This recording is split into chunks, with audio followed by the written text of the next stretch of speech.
వేగంగా అభివృద్ధి చెందుతున్న కరీంనగర్ స్మార్ట్ సిటీలో సిఎంఆర్ షాపింగ్ మాల్ ఎదురుగా ఆల్ ఒంబ్రే ఆర్కాడియా అపార్ట్మెంట్స్ లో మీరు ఊహించని అతి తక్కువ ధరలలో 1100 నుండి 1150 స్క్వేర్ ఫీట్ విస్తీర్ణంలో 3 BHK ఫ్లాట్స్ కలవు. మా ప్రత్యేకతలు నిరంతరం సీసీ కెమెరా పర్యవేక్షణ, పార్కింగ్ సదుపాయం మరియు లిఫ్ట్ సౌకర్యం కలదు. 24 గంటల పాటు సెక్యూరిటీ గార్డ్ పర్యవేక్షణ. వివరాలకు సంప్రదించండి. Cell number 9395108089 9642837274 9866185484.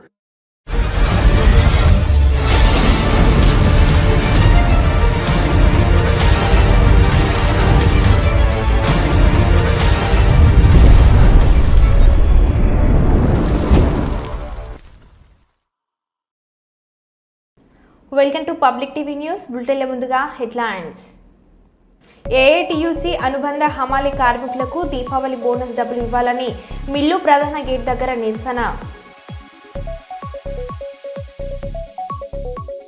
దివ్యాంగుని కన్నీళ్లు తూడ్చిన సహస్ర ఫౌండేషన్. పుట్టపర్తి ప్రశాంతి నిలయంలో చైనా దేశస్తుల సందడి. సాంస్కృతిక కార్యక్రమాలతో ఆకట్టుకున్న విదేశీయులు.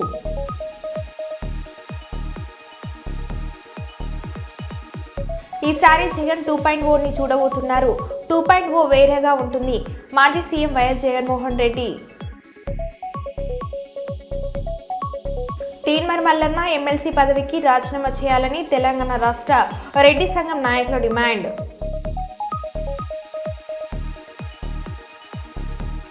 జాతీయ రహదారి భద్రతా మాసోత్సవాలలో భాగంగా హెల్మెట్ ధారణ అవగాహన కల్పించి ద్విచక్ర వాహన ర్యాలీని ప్రారంభించిన జిల్లా కలెక్టర్ పి రంజిత్ బాషా, జిల్లా ఎస్పీ. ఇక వివరాల్లోకి వెళ్తే, ఇంటిలో వివాహం జరుగుతున్న వేళ అయిన వారే అడ్డంకులు సృష్టిస్తూ తమను చిత్రహింసలకు గురిచేస్తున్నారని కుప్పం నియోజకవర్గం గూడుపల్లి మండలం చింతరపాలెం గ్రామానికి చెందిన కోకిలమ్మ, రామచంద్రప్ప దంపతులు ఆరోపించారు. ఈ సందర్భంగా వారు మాట్లాడుతూ, రామచంద్రప్ప పినతండ్రి కుమార్లతో తమకు ఆస్తి తగాదాలు ఉందని, ఈ విషయమై ఇప్పటికే న్యాయస్థానాన్ని ఆశ్రయించినట్లు తెలిపారు. న్యాయస్థానంలో దావా కొనసాగుతున్న వేళ అక్రమంగా ఆస్తిని ఆక్రమించుకోవడానికి తమ పినతండ్రి కుటుంబీకులు తమపై దౌర్జన్యం చేస్తున్నట్లు ఆరోపించారు. ముఖ్యంగా మరో 2-3 రోజుల్లో తమ కుమారుడి వివాహం జరుగుతుందని, ఇందుకోసం ఇప్పటికే అన్ని ఏర్పాట్లు చేసుకోవడం జరిగిందన్నారు. ఇదే అదనుగా భావించిన అక్రమార్కులు జేసీబీ సహాయంతో తమ ఇంటి చుట్టూ గుంతలు తవ్వించి ఇంటికి త్రాగునీరు సరఫరా నిలిపివేశారని, మురుగునీరు పోవడానికి సైతం వీలు లేకుండా అడ్డంకులు సృష్టిస్తున్నట్లు తెలిపారు. ఈ విషయమై గ్రామ పెద్దలను, పోలీసులను ఆశ్రయించిన తమకు న్యాయం జరగలేదని ఆవేదన వ్యక్తం చేశారు. గ్రామ పెద్దలు, పోలీసులు సైతం అక్రమార్కులకి అండగా ఉన్నట్లు ఆరోపించారు. తామంతట తాము కుప్పం రూరల్ సిఐని కలిసి ఫిర్యాదు చేసినట్లు తెలిపారు. ఈ విషయమై సానుకూలంగా స్పందించిన రూరల్ సిఐ తగు విచారణ జరిపి తమకు న్యాయం చేస్తామని హామీ ఇచ్చినట్లు తెలిపారు. ఫస్ట్ శారదమ్మ వచ్చింది, రెండోది లక్ష్మమ్మ వచ్చింది, మూడోది జయమ్మ వచ్చింది, నాలుగోది శంకరప్ప, ఐదోది వెంకటేష్, ఆరోది వెంకటేష్ శంకరప్ప కొడుకు వెంకటేష్, ఆరోది నవీన్, ఏడోది రాజేంద్ర తిమ్మప్ప కొడుకు. అట్లా వచ్చి గొడవలు చేసి ప్రశ్న చేసి నాకు ఇంత తార్సలు పెడతా ఉన్నా. ఇంట్లో మేము, మా పాప, నేను ఇద్దరు ఉంటున్నాం. ఆ రోజు మా బామర్ది మేము బీగం పోలీసుల తరపునే బీగం తీస్తామని వచ్చింది. మేము అక్కడ కంప్లైంట్ పెట్టేసి ఇక్కడికి వస్తే బీగం కొట్టేసిపోయినాక పెద్దగా దొండలు ఎత్తుకొని వచ్చి కొట్టేసి తిరిగి మా మీద రిపోర్ట్ చేశారు. పెద్ద మనుషులంతా వాళ్ళకే సిఫార్సుగా చేస్తాను. ఈ ఊర్లో నాకు ఏ ఊరు లేదంటే సపోర్ట్ ఆ మాదిరి కంప్లైంట్ చేసినారు. ఎస్ఐ గారు దానికి రెస్పెక్టే లేదు.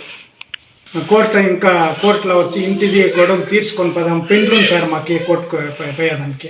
వాళ్ళు కోర్టుకి ఏమంటే వాళ్ళు వేయకుండా మమ్మల్ని ఇట్లా దౌర్జన్యం చేస్తూ ఉంటారు. మాకు దయచేసి ప్రభుత్వంలో మాకు మీరే, మా ప్రాణ ఆప్తుగా ఉంది. మేము ఎక్కడిపోయినా దావులు తోటలు కాసే పరిస్థితిలో ఉండము. మాకు ఏ దీంట్లోనూ ప్రభుత్వంలోనే మమ్మల్ని దయచేసి కాపాడాలబ్బా. మాకు న్యాయం చిక్కాలంటే ప్రభుత్వం ఇంకానే మాకు ఇదేనా. ఈసారి జగన్ 2.4ని చూడబోతున్నారు. 2.0 వేరేలా ఉంటుంది. కార్యకర్తల కోసం జగన్ ఏం చేశాడో చూపిస్తా. గతంలో కార్యకర్తలకు ఎక్కువ ప్రాధాన్యత ఇవ్వలేకపోయా. కార్యకర్తలను ఇబ్బంది పెట్టిన వారిని వదిలిపెట్టే ప్రసక్తే లేదు. అక్రమ కేసులు పెట్టిన వారిపై ప్రైవేట్ కేసులు వేస్తా, చట్టం ముందు నిలబెడతా అని అంటున్న మాజీ సీఎం జగన్మోహన్ రెడ్డి ఎవరు కూడా వైఎస్ఆర్సీపీ కార్యకర్త వెంట్రుకలు కూడా పీకలేరు. నన్ను 16 నెలలు జైల్లో పెట్టారు, ఏమైంది, బయటకు రాలేదా, సీఎం అవ్వలేదా అని అంటున్న మాజీ సీఎం జగన్మోహన్ రెడ్డి వాటికి సంబంధించిన నాయకులు కేవలం రాజకీయంగా ఎదుగుతున్నాను అని ఒకే ఒక కారణంతో దొంగ కేసులు బనాయించారు. 16 నెలలు జైల్లో పెట్టారు. కానీ ఏమైంది? బయటికి రాలా? ముఖ్యమంత్రి కాలా?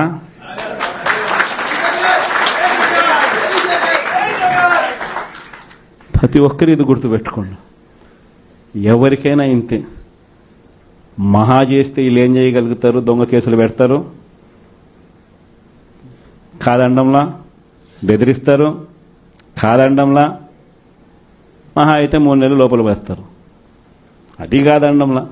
కానీ ఏం చేస్తారు?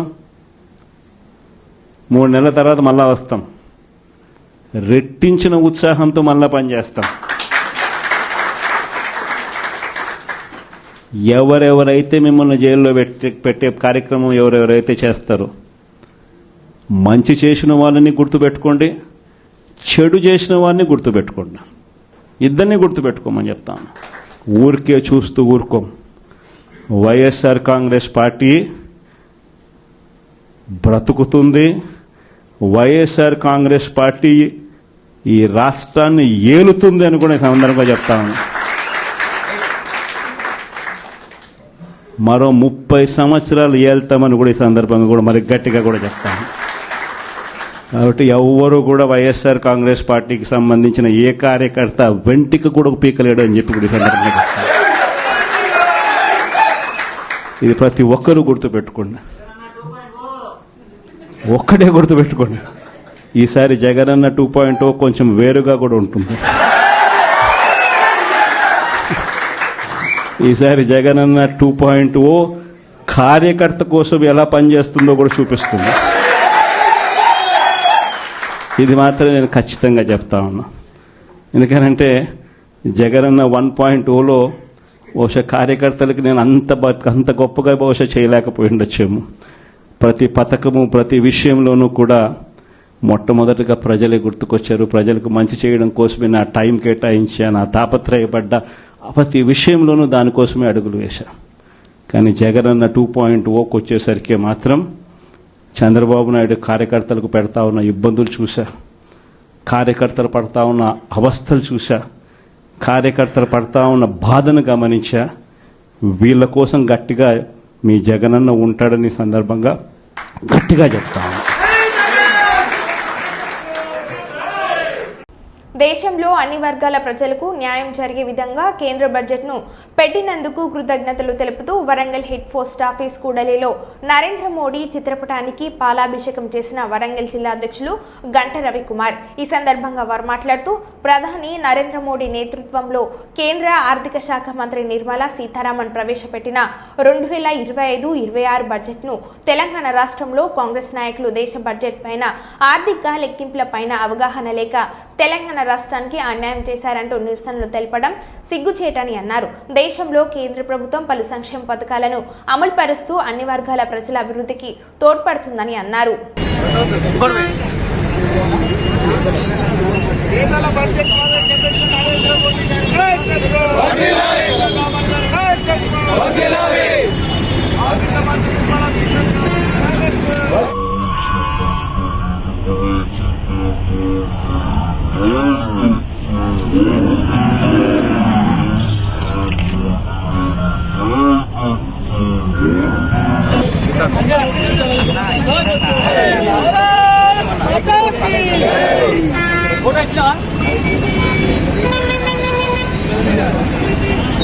రెండు 2025-26 సంవత్సరానికి గాను దేశ ప్రీతమ ప్రధాని నాయకత్వంలో కేంద్ర ఆర్థిక మంత్రి నిర్మలా సీతారామన్ గారు ఫిబ్రవరి 1న పార్లమెంట్లో బడ్జెట్ని ప్రవేశపెట్టడం జరిగింది.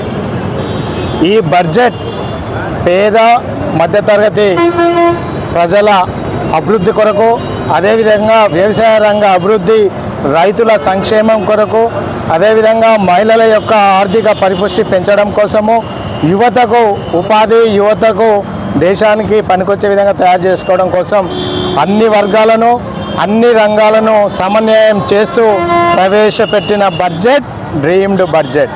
ఇది భారతదేశాన్ని వికసిత్ భారత్గా చేసేదానికి విధంగా ఈ బడ్జెట్ని ప్రవేశపెట్టడం జరిగింది. ఈ తెలంగాణ రాష్ట్రాన్ని పాలిస్తున్న కాంగ్రెస్ నాయకులకు ఆర్థిక పరిస్థితులపైన, ఆర్థిక వనరులపైన, కేంద్ర బడ్జెట్ పైన ఏమాత్రం అవగాహన లేని ఈ కాంగ్రెస్ నాయకుల చేతిలో ఈరోజు మన తెలంగాణ ప్రభుత్వం నడుస్తుంది. అలాంటి వారి చేతిలో ఉండడం నిజంగా మనకు సిగ్గుచేటు. అన్ని రంగాలకు సమన్వయం చేస్తూ ఈరోజు తెలంగాణ రాష్ట్రంలో 2500 కిలోమీటర్ల మేరకు నేషనల్ హైవేస్లో అభివృద్ధి పనులు జరుగుతున్నాయి. దానికి కేంద్రం నిధులే. అదేవిధంగా తెలంగాణ రాష్ట్రంలో సికింద్రాబాద్ అనుకోవచ్చు, railway station, Cherlapalli railway station అనుకోవచ్చు, వీటితో పాటు మన కాజీపేట, వరంగల్ రైల్వే స్టేషన్, ఇట్లా 40 రైల్వే స్టేషన్ల ఆధునిక పనులు కేంద్ర బడ్జెట్తోనే జరుగుతున్నాయి. అదేవిధంగా ములుగు జిల్లాకు సంబంధించి సమ్మక్క సారలమ్మ గిరిజన విశ్వవిద్యాలయ అభివృద్ధికి కేటాయించిన నిధులు కావచ్చు, అదేవిధంగా నిజామాబాద్ జిల్లాలో పసుపు బోటుకే కావచ్చు, అదేవిధంగా ఉడాన్ స్కీమ్ ద్వారా మహమ్నూర్ ఎయిర్పోర్ట్లో, అదేవిధంగా కొత్తగూడెం గ్రీన్ఫీల్డ్ ఎయిర్పోర్ట్ అభివృద్ధి కోసం కావచ్చు కేంద్ర బడ్జెట్ ఉన్నాయి. అదేవిధంగా యువతకి స్టార్టప్ కంపెనీస్ కోసం 10,000 కోట్లు స్టార్టప్ కోసం నిధులు కేటాయించడం జరిగింది. దాంట్లో తెలంగాణ యువత స్టార్టప్ కంపెనీల అభివృద్ధి కోసం పనిచేస్తాయి. అదేవిధంగా వైద్య రంగం దాదాపు మనకి ఈరోజు ప్రతి 1000 మందిలో 1-2 క్యాన్సర్ బారిన పడుతున్నారు. క్యాన్సర్కి సంబంధించిన మందులలో 36 మెడిసిన్స్కి, 36 రకాల ఔషధాలకి ఈరోజు ఎలాంటి ట్యాక్సెస్ లేకుండా పేదవాడికి కూడా క్యాన్సర్ వైద్యం అనేది తక్కువ రూపాయితో అయ్యే విధంగా చేయడం జరిగింది. దాంతోపాటు విద్యా వ్యవస్థ, ప్రభుత్వ విద్యా వ్యవస్థ పటిష్టం చేయడం కోసం Atal labs, Atal tinkering labs అని చెప్పేసి వాటి అభివృద్ధికి, అదేవిధంగా దేశంలోని ఎంఎస్ఎంఈ రంగం యొక్క అభివృద్ధి కోసం కావచ్చు, అన్ని రంగాల కోసము బడ్జెట్లో నిధులు కేటాయించడం జరిగింది. అసలు బడ్జెట్ని చదవకుండా ఈ కాంగ్రెస్ నాయకులు ప్రభుత్వంపై ఏదో ఒకటి మాట్లాడాలనే విధంగా మాట్లాడుతున్నారు తప్ప ఏ మాత్రం విషయ పరిజ్ఞానం లేని కాంగ్రెస్ నాయకులు ఈరోజు వరంగల్ జిల్లా మంత్రివర్యులు కావచ్చు, స్థానిక ఎమ్మెల్సీ బసవరాజ్ సారయ్య గారు కావచ్చు, వీళ్ళందరూ కూడా విషయ పరిజ్ఞానం పెంచుకొని మాట్లాడవలసిందిగా కోరుకుంటున్నారు. నంద్యాల జిల్లా బనగానపల్లి మండలం శ్రీ యాగంటి ఉమామహేశ్వర స్వామి శివరాత్రి బ్రహ్మోత్సవాల సందర్భంగా బనగానపల్లి పట్టణం పొదుపు భవనంలో అధికారులతో ఆలయ ఈవో చంద్రుడు ఆధ్వర్యంలో సమీక్ష సమావేశాన్ని నిర్వహించారు. ఈ సమావేశానికి ఎంపీడీఓ రమణ అధ్యక్షత వహించగా గ్రామీణ నీటి సరఫరా శాఖ, విద్యుత్ శాఖ, పోలీస్ శాఖ, ఆర్టీసీ డిపో మేనేజర్, ఫైర్ శాఖ, వైద్య శాఖ, రెవెన్యూ శాఖ అధికారులు, దేవాదాయ శాఖ పాలక మండలి సభ్యులు ఈ సమావేశంలో పాల్గొన్నారు. ఈ సందర్భంగా ఆలయ ఈవో చంద్రుడు మాట్లాడుతూ యాగంటి శ్రీ ఉమామహేశ్వర స్వామి మహా శివరాత్రి బ్రహ్మోత్సవాలు ఈ నెల 25వ తేదీ నుండి మార్చి 1వ తేదీ వరకు ఘనంగా నిర్వహిస్తున్నట్లు తెలిపారు. మహాశివరాత్రి బ్రహ్మోత్సవాలకు వచ్చే భక్తులకు ఎలాంటి అసౌకర్యం కలగకుండా అన్ని ఏర్పాట్లు చేస్తున్నట్లు తెలిపారు. మంత్రివర్యులు శ్రీ బీసీ జనార్దన్ గారి ఆధ్వర్యంలో ఈ యొక్క బ్రహ్మోత్సవ కార్యక్రమం అత్యంత వైభవంగా ఏర్పడుతున్నది. భక్తులకు తాగునీటి కానీ, భోజన వసతి కానీ, పోలీసు బందోబస్తు కానీ అన్ని డిపార్ట్మెంట్ల సహాయ సహకారంతో ఈ బ్రహ్మోత్సవం అత్యంత వైభవంగా ఏర్పాటు చేయడం, అర్చక సిబ్బంది మరియు దేవాలయ సిబ్బంది సహాయ సహకారాలతో అన్ని కార్యక్రమాలు ఏర్పాటు చేయడం జరుగుతుంది. సాంస్కృతిక కార్యక్రమంలో శానిటేషను, విద్యుత్ డెకరేషను, లైటింగ్, పెండల్స్, క్యూ లైన్లు అన్ని సదుపాయాలు, భక్తులకు ఎలాంటి అవసరం కూడా అన్ని దేవస్థానం వారు అన్ని సౌకర్యాలు ఏర్పాటు చేసి ఉన్నారు. ఓం శివాయ ఉమామేశ్వరాయ నమః. స్వస్తి శ్రీ క్రోధినామ సంవత్సరం. ఈ సంవత్సరం మహాశివరాత్రి బ్రహ్మోత్సవాలు 25వ తేదీ ధ్వజారోహణంతో ప్రారంభమును. ఉదయం 8 గంటలకు స్వామివారి ధ్వజారోహణం కార్యక్రమంతో బ్రహ్మోత్సవాలు ఏర్పాటవుతాయి. ఆ రోజు 25వ తారీఖు ధ్వజారోహణము, తర్వాత 26వ తేదీ మహాశివరాత్రి పర్వదినము, తర్వాత 27వ తారీఖు తెల్లవారుజామున స్వామివారి కళ్యాణం ఉండును. 28వ తారీఖున స్వామివారి రథోత్సవం ఏర్పాటు చేయడం, సాయంత్రం 4 గంటలకు స్వామివారి రథోత్సవం జరుగును. అలాగే 1వ తారీఖు వసంతోత్సవము, తెప్పోత్సవము నిర్వహించిన తర్వాత సాయంత్రం 5 గంటలకు ధ్వజ అవరోహణంతో ఈ యొక్క బ్రహ్మోత్సవాలు ముగుస్తాయి. అదోని మండలంలోని పాండవగల్ గ్రామంలో బడ్జెట్ పేపర్లను దగ్నం చేసి నిరసన తెలియజేశారు.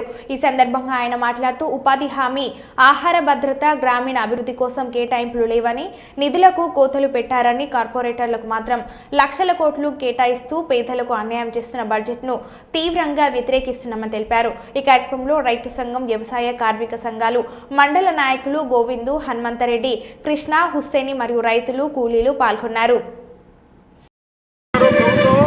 అందుకోసమే కేంద్రంలోని బడ్జెట్కు నిరసనగా ఈరోజు సిఐటియు, రైతు సంఘం, వ్యవసాయ కార్మిక సంఘం, కౌలు రైతు సంఘాల ఆధ్వర్యంలోన దేశవ్యాప్తంగా ఈ కార్యక్రమాన్ని, బడ్జెట్ పేపర్లను తగలబెట్టే కార్యక్రమాన్ని నిర్వహిస్తున్నాం.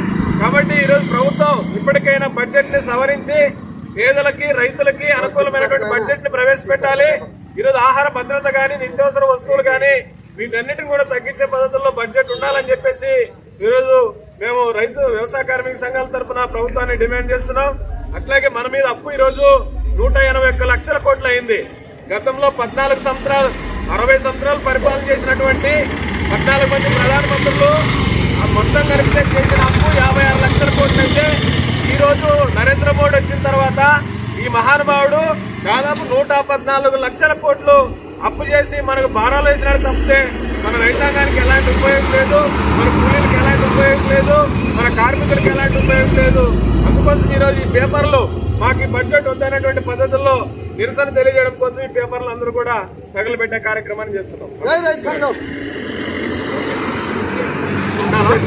అంటే పేపర్ అంటే మీరందరూ అంటే నాకు పేపర్ అంటే అది తగలబడినప్పుడు పెట్టు, మీ దగ్గర ఉంటే పేపర్లు పెట్టు, పెట్టండి దాంట్లోకి కింద. బాధ్యతలు స్వీకరించిన ప్రతి ప్రభుత్వ ఉద్యోగి ప్రజలతో అనుకూల దృక్పథం కలిగి ఉండాలని జిల్లా కలెక్టర్ జి రాజకుమారి వెల్లడించారు. బుధవారం కలెక్టరేట్లోని పీజీఆర్ఎస్ హాలులో life coach motivational speaker doctor N Rambabu నిర్వహించిన స్ట్రేట్ మేనేజ్మెంట్ పాజిటివ్ థింకింగ్పై జిల్లా అధికారులకు, ఉద్యోగులకు ఏర్పాటు చేసిన ఓరియంటేషన్ అవగాహన కార్యక్రమంలో జిల్లా కలెక్టర్ ముఖ్య అతిథిగా పాల్గొన్నారు. DRO Ramu Nayak, RTO PD Sridhar Reddy, స్త్రీ శిశు సంక్షేమ శాఖ పీడీ లీలావతి తదితరులు పాల్గొన్నారు. ఈ సందర్భంగా జిల్లా కలెక్టర్ జి రాజకుమారి మాట్లాడుతూ ప్రభుత్వ ఉద్యోగులపై ప్రజలు ఎంతో నమ్మకంగా ఉంటారని, ప్రతి ప్రభుత్వ ఉద్యోగి ప్రజలతో అనుకూల దృక్పథం కలిగి సంబంధాలు పెంచుకోవాలని అన్నారు. ప్రజలతో పాటు ప్రజాప్రతినిధులు క్రింది స్థాయి సిబ్బందిని సమన్వయం చేసుకుని ప్రభుత్వం జారీ చేస్తున్న సర్వీసులను మెరుగైన రీతిలో ప్రజలకు అందించేలా కృషి చేయాలని అన్నారు.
గుంటూరు పట్టాభిపురం పోలీస్ స్టేషన్ పరిధిలో దొంగతన సంఘటన చోటు చేసుకుంది. ముత్యాల లక్ష్మి 55 సంవత్సరాలనే వృద్ధ మహిళ చేతి బ్యాగు గుర్తు తెలియని 3 వ్యక్తులు బైకుపై వెళ్తూ అపహరించుకొని పోయారు.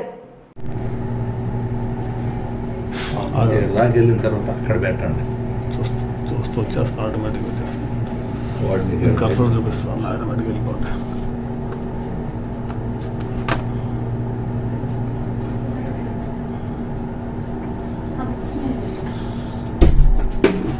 ఏంటది? అదిగో అదిగో అలా చెప్తున్నాడు సార్. ఇక్కడ అడిగో అడిగో తిప్పించాడా? అది అదిగో అంతే, అదిగో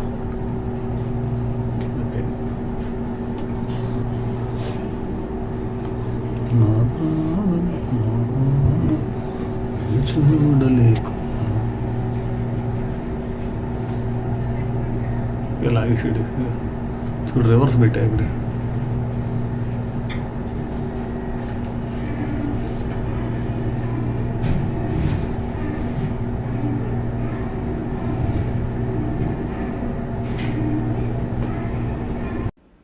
తూర్పు పశ్చిమ గోదావరి జిల్లాల పీడీఎఫ్ యూటీఎఫ్ పలు సంఘాల్లో బలపరిచిన ఎమ్మెల్సీ అభ్యర్థి దిడ్ల వీర రాఘవులు ఆలమూరు మండలం జొన్నాడ సెంటర్ నందు డాక్టర్ బిఆర్ అంబేద్కర్ మరియు కాటందూర విగ్రహాలకు పూలమాలలు వేసి శిరసాభివందనం చేసి ర్యాలీగా ఏలూరు నామినేషన్ వేటుకు బయలుదేరారు. రాఘవులు మాట్లాడుతూ పట్టభద్రుల విషయంలో ఎమ్మెల్సీ అభ్యర్థిగా నన్ను బలపరిచి నాపై ఉంచిన నమ్మకానికి వమ్ము చేయకుండా బాధ్యతపరంగా ఉంటానని తెలిపారు. అంతేకాకుండా మండల స్థాయి నుండి రాష్ట్ర స్థాయి వరకు యూటీఎఫ్లో పలు బాధ్యతలు చేపట్టి ముందుకు సాగడంలో పీడీఎఫ్ అభ్యర్థిగా నన్ను బలపరిచినందుకు పీడీఎఫ్ యూటీఎఫ్ ఉద్యమ ప్రజా సంఘాలకు ఎమ్మెల్సీ అభ్యర్థి దిట్ల వీర రాఘవులకు కృతజ్ఞతలు తెలియజేశారు.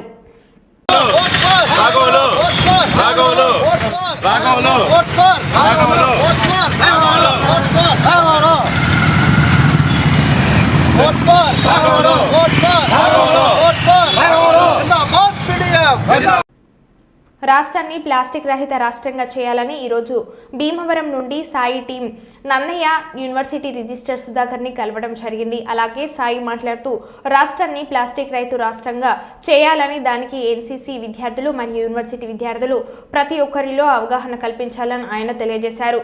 అలాగే యూనివర్సిటీ రిజిస్టర్ సుధాకర్ మాట్లాడుతూ సేవ్ నో టు ప్లాస్టిక్ విధంగా రాష్ట్రాన్ని విద్యార్థులతోనూ ఎన్సీసీ విద్యార్థులతో యూనివర్సిటీ విద్యార్థులతో ప్రతి గ్రామంలోని అవగాహన కార్యక్రమాన్ని ఏర్పాటు చేయాలని, రాష్ట్రాన్ని ప్లాస్టిక్ రహిత రాష్ట్రంగా చేయాలని, భూగర్భ జలాలు పాడవకుండా జంతువులు బలి అవ్వకుండా ఉండాలంటే ప్రతి ఒక్కరు కూడా ప్లాస్టిక్ను నిషేధించాలని, రాష్ట్రాన్ని ప్లాస్టిక్ రహిత రాష్ట్రంగా చేయాలని ప్రభుత్వం కూడా సహకారం అందిస్తుందని ఆయన తెలియజేశారు. ఈ కార్యక్రమంలో భీమవరం నుండి వచ్చిన సాయి టీం మరియు యూనివర్సిటీ రిజిస్టర్ సుధాకర్ తదితరులు పాల్గొన్నారు. చదువుకుని మనం ప్రతి ఒక్కరు కూడా మనకు దగ్గరలో ఉన్నటువంటి గ్రామాలని, దగ్గరలో ఉన్నటువంటి అనేక తెలియకుండా ఈ ప్లాస్టిక్ తెచ్చే కదా, ఈజీ జేబులు పెట్టేసుకోవచ్చు, అంటే సులభంగా వాడచ్చు అనే ఒక రాంగ్ కాన్సెప్ట్ని మనం రూపుమాపటానికి గౌరవ పెద్దలు రంగసాయి గారు, ఇంకా తదితరులు కత్తిమండ ప్రతాప్ గారు, ఇంకా వారి ఆధ్వర్యంలో అనేక సేవా కార్యక్రమాల్లో భాగంగా ఇది కూడా పిల్లల్లో పెద్దల్లో చైతన్యం తీసుకురావాలనే ఒక సదుద్దేశంతో అన్ని కళాశాలలతో సమకూర్చుకొని ఎన్ఎస్ఎస్ వాలంటీర్స్, ఎన్సీసీ వాలంటీర్స్ వేరే కూడా వాళ్ళే యాక్చువల్గా సమాజంలో గ్రాస్ రూట్ లెవెల్కి వెళ్ళి సమాజాన్ని ఆ కమ్యూనిటీ డెవలప్మెంట్ ప్రోగ్రాంలో పాల్పంచుకునేది వాళ్ళే. కొన్ని దత్తత తీసుకొని ఆ గ్రామంలో అనేక రకాలైనటువంటి కార్యక్రమాలు చేస్తూ ఉంటారు. ఇవాళ రాష్ట్ర ప్రభుత్వం కూడా, కేంద్ర ప్రభుత్వం కూడా దీన్ని చాలా సీరియస్గా తీసుకుని పిల్లల్లో చాలా చైతన్యపరచండి. వాళ్ళలో ఈ రకమైనటువంటి దీనివల్ల వచ్చే దుష్పరిణామాలు తెలిస్తే వాళ్ళే వాడటం మానేస్తారు. పిల్లల్లో చైతన్యపరచండి. విలేజెస్లోను, గ్రామీణ ప్రాంతాల్లోనూ మీరు చైతన్యపరచండి అనేటువంటి రాష్ట్ర ప్రభుత్వం, కేంద్ర ప్రభుత్వం అనేక రకమైనటువంటి సూచనలు అన్ని కళాశాలకి, యూనివర్సిటీస్కి ఇస్తుంది. దాంట్లో భాగంగా ఎన్ఎస్ఎస్ విద్యార్థులతో కలిసి చేద్దామని ఒక ముఖ్య ఉద్దేశంతో మరి పెద్దలు సాయి గారు, ప్రతాప్ గారు, కిరణ్ చంద్ర గారు వీళ్ళందరూ కూడా ఇంకా అనేక రకాల పెద్దలు అన్ని కళాశాలలో, అన్ని గ్రామాల్లో కవర్ అయ్యేటట్టు మేము చేస్తాం. ప్రతి మారుమూల గ్రామాల్లో వీలైతే అన్ని గ్రామాలకి కవర్ అయ్యేటట్టు కొంతమందిని ట్రైన్ చేస్తే వాళ్ళు వెళ్ళి వాళ్ళ గ్రామాల్లో మరి చైతన్యపరుస్తారనే ఉద్దేశంతో మరి వారు వచ్చారు. వారు మేము రాకని స్వాగతిస్తున్నాం. యూనివర్సిటీ తరఫున పూర్తి సహకారం అందిస్తామని సభాముఖంగా నేను తెలియజేస్తాను. మరో బులెటిన్లో మళ్ళీ కలుద్దాం. Stay tune.